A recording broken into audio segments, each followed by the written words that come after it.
Break YouTube channel पे आप सभी का स्वागत है। जैसा कि आप सभी लोगों को पता है कि पेट 2022 का एग्ज़ाम 15 और 16 अक्टूबर को कंडक्ट कराया जाने वाला है।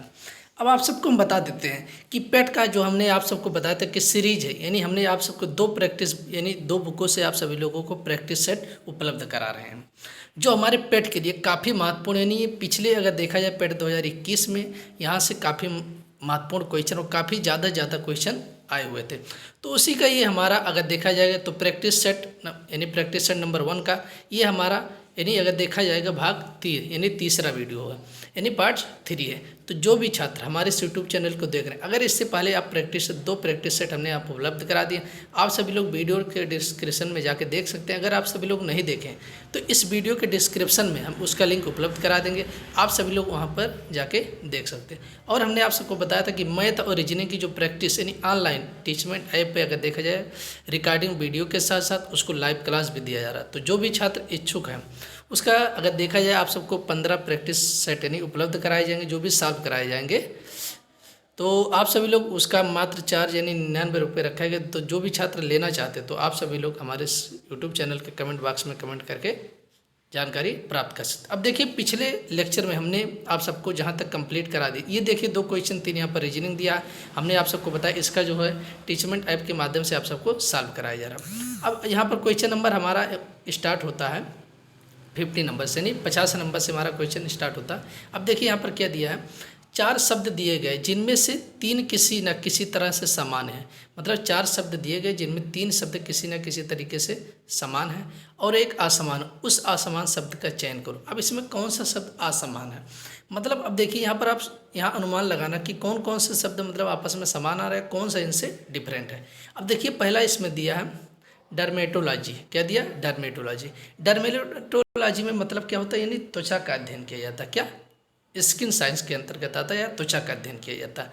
तो ये हमारा जो है मनुष्यों के बॉडी से संबंधित या किसी भी जीव जंतु के त्वचा से संबंधित है। तो डर्मेटोलॉजी में त्वचा का अध्ययन किया जाता है। दूसरा दिया नेफ्रोलॉजी। नेफ्रोलॉजी में हमारा जो होता है ब्रेक या किडनी क्या हो जाएगा, ब्रेक या किडनी हो जाए। ये भी समझ लो एक किसी भी जीव जंतु या मनुष्य से संबंधित है। तो ब्रेक या किडनी हो जाएगा, क्या हो जाएगा ब्रेक या किडनी। तो त्वचा और किडनी ये सब मनुष्यों के अंग है। और तीसरा दिया कार्डियोलॉजी, यानी क्या दिया कार्डियोलॉजी, जिसे हृदय से संबंधित जो भी रोग होते हैं उनका अध्ययन हम कार्डियोलॉजी में करते हैं। और ब्रेक से संबंधित जितने भी हमारे अध्ययन करते हैं वो नेफ्रोलॉजी में करते हैं। और त्वचा से संबंधित जो हम करते हैं डर्मेटोलॉजी।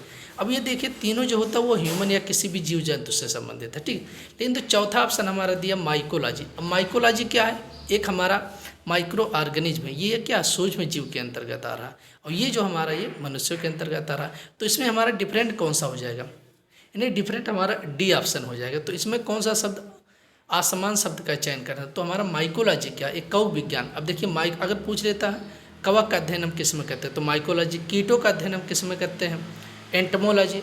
अगर पूछ लेता है कि हमारा अगर पूछ लेगा जैसे कवक का अध्ययन हो गया, सवालों का अध्ययन किस में करते हैं तो फाइकोलॉजी है, एल्गोलॉजी में किया जाता है। कोशिका का अध्ययन किस में किया जाता है साइटोलॉजी में किया जाता है। केंद्रक का अध्ययन किस में किया जाता है कैरियोलॉजी में किया जाता है, किस में किया जाता है कैरियोलॉजी। तो ये सब क्वेश्चन काफ़ी महत्वपूर्ण है, यानी साइंस के क्वेश्चन है लेकिन तो काफ़ी महत्वपूर्ण क्वेश्चन है। तो इसमें हमारा असमान हो जाएगा यानी कवक या माइकोलॉजी। तो इसमें हमारा शब्द कौन सा चौथा ऑप्शन सही हो जाए। नेक्स्ट क्वेश्चन हमारा आ जाता है, ये देखिए करंट अफेयर के जो काफ़ी महत्वपूर्ण क्वेश्चन है। सीरीज नंबर हमारा तीसरा चल रहा है, यानी प्रैक्टिस सेट का पार्ट नंबर 3 चल रहा है। जुलाई 2022 में किस स्वदेशी यानी विमानवाहक यानी किस स्वदेशी विमानवाहक पोत के समुद्री परीक्षण का चौथा चरण सफलतापूर्वक पूरा हुआ। अब देखिए आपको इसको हम पूरा डिटेल में बता देते हैं कि इसका जो देखा जाएगा 10 जुलाई 2022 को, यानी 10 जुलाई 2022 को जो हमारा यानी स्वदेशी यानी विमान वाहक है, ये स्वदेशी विमान वाहक उसका नाम क्या पोत विक्रांत, क्या हो जाए पोत विक्रांत के समुद्री परीक्षण का चौथा चरण यानी सफलतापूर्वक पूरा हुआ है। अब देखिए मतलब यानी 10 जुलाई 2022 को जो स्वदेशी विमान वाहक पोत विक्रांत के समुद्री परीक्षण का इसका चौथा चरण पूरा हो गया, यानी पोत विक्रांत जो है इसका समुद्री यानी इसका जो चौथा चरण था वो पूरा हो गया है।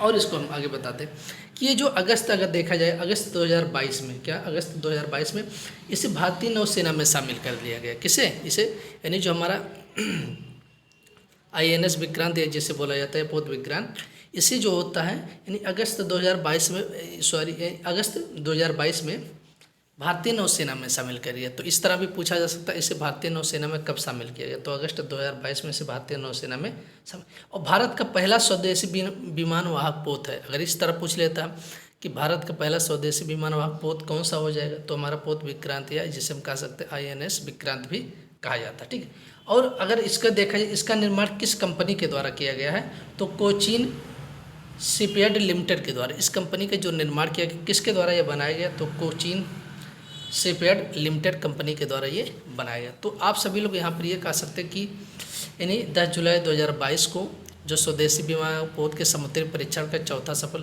चरण सफलतापूर्वक पूरा हो गया, वो कौन सा था, तो INS विक्रांत था। क्या था, INS विक्रांत था। इसको जो होता भारतीय नौसेना में कब शामिल किया गया, तो अगस्त 2022 में भारतीय नौसेना में शामिल किया गया। और पहला स्वदेशी विमान वाहक कौन सा था, तो ये हमारा INS विक्रांत या पोत विक्रांत जिसे कहा जाता है। कौन सी कंपनी के द्वारा बनाया गया, तो किस कंपनी के द्वारा, कोचीन शिपयार्ड लिमिटेड कंपनी के द्वारा ये बनाया गया। तो क्वेश्चन नंबर हमारे 51 इसके अकॉर्डिंग तो पहला ऑप्शन सही हो जाएगा। और हमने इससे संबंधित क्वेश्चन आप सबको बता दें। नेक्स्ट क्वेश्चन आ जाता है कि जुलाई 2022 में प्रथम भारत पशु स्वास्थ्य शिखर सम्मेलन का आयोजन कहाँ किया गया है। यानी इसका कहने का मतलब अगर इसको देखा जाता है, इसको इंग्लिश में क्या कहा जाता है, अब आप सबको पूरा इसके बारे में बता देते हैं। जुलाई 2022 में प्रथम भारत पशु स्वास्थ्य शिखर सम्मेलन का आयोजन कहाँ किया गया, तो सबसे पहले ये देख लेते हैं कहाँ ये किया गया।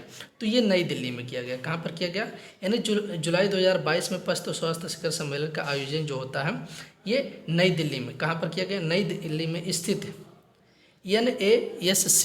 NASC कम्प्लेक्स में किया गया। किस कम्प्लेक्स में किया गया, तो स्मॉल कम्प्लेक्स का नाम था NASC नाम था। क्या था, NASC नाम था। और कहाँ पर किया गया, नई दिल्ली में किया गया था। ठीक, और इसका आयोजन किसके द्वारा किया गया, मतलब ये जो आयोजन हुआ था प्रथम भारत पशु स्वास्थ्य शिखर का मतलब सम्मेलन का आयोजन ये किसके द्वारा किया गया। अब ये किसके द्वारा किया गया, तो आप सबको बता देते हैं ICFA के द्वारा। किसके द्वारा, ICFA। अब इसका पूरा नाम, ICFA का पूरा नाम Indian chamber of food and agriculture. किसके द्वारा, Indian chamber and food of agriculture के द्वारा ये आयोजन इसका किया गया था। तो भारत में प्रथम पशु स्वास्थ्य शिखर सम्मेलन जुलाई 2022 में हुआ। कहाँ पर हुआ, नई दिल्ली में हुआ। और कहाँ पर हुआ, मतलब किस स्थान पे हुआ था, तो NASC कम्प्लेक्स में हुआ था। ठीक, इस और किसके द्वारा ये कराया गया था इसका आयोजन, तो ICFA के द्वारा। यानी इसका पूरा ICFA का पूरा Indian chamber of food and agriculture के द्वारा इसका आयोजन किया गया। तो यहाँ पर अगर पूछ लेता कहाँ पर हुआ था, नई दिल्ली में हुआ था, तो क्वेश्चन नंबर 52 का हमारा C ऑप्शन हो जाएगा। और हमने आप सबको बता दिया कि किसके द्वारा, तो उसका भी पूरा नाम बता दिया। और कहाँ पर हुआ था, नई दिल्ली में किस जगह पर हुआ था, तो ये भी हमने आप सबको बता दिया। नेक्स्ट क्वेश्चन आ जाता है, अग्रदूत समाचार पत्र किस भाषा में प्रकाशित होता है। जो हमारा अग्रदूत समाचार पत्र ये किस भाषा में प्रकाशित होता है, तो ये जो भाषा अगर देखा जाए तो असमिया भाषा में। किस भाषा में, असमिया भाषा में।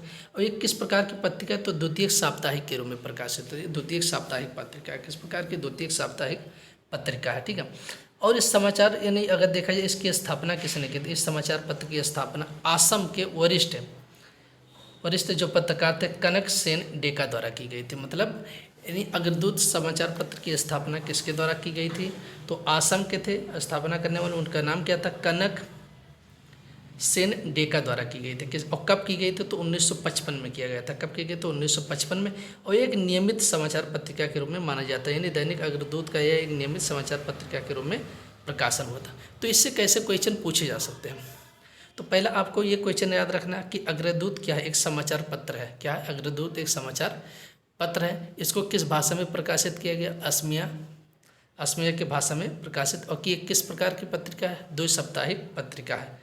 किसके द्वारा किया गया, कनक सेन डेका द्वारा। कब किया गया, 1955 में किया गया। किस किया गया, 1955 में किया गया। कहाँ वो कहाँ के रहने वाले थे, केरल के रहने वाले थे। तो क्वेश्चन नंबर 53 का हमारा अगर देखें इसके अनुसार, तो क्वेश्चन नंबर हमारा 53 का दूसरा ऑप्शन सही हो जाएगा। नेक्स्ट क्वेश्चन आ जाता है, जुलाई 2022 में रक्षा मंत्रालय ने निजी क्षेत्र में 3 बैंकों को विदेशी खरीद में, यानी जुलाई 2022 में रक्षा मंत्रालय ने निजी क्षेत्र में 3 बैंकों को विदेशी खरीद में वित्तीय सेवाएं प्रदान करने की मंजूरी दी।